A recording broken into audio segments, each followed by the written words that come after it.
Nanaimo Ladysmith. Well, thank you, Madam Speaker.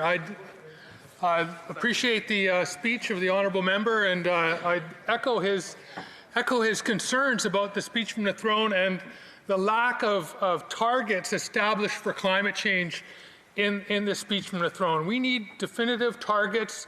We need to know that we are going to meet our international commitments for the Paris Accord to ensure a livable future for our children and grandchildren.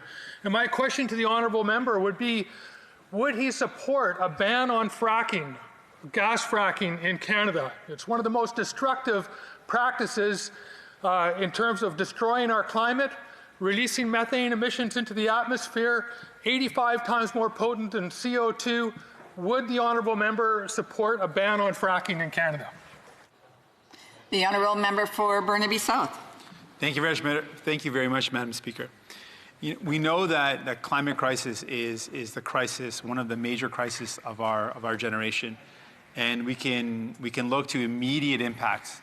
We see families and young people worried. They're facing climate anxiety. They see the impacts all around us, and we know that it's impacted every way of life, from people who rely on the oceans and the rivers for their sustenance.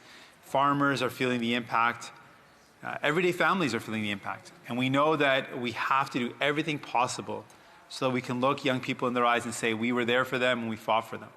And that means making massive and serious commitments to reducing emissions.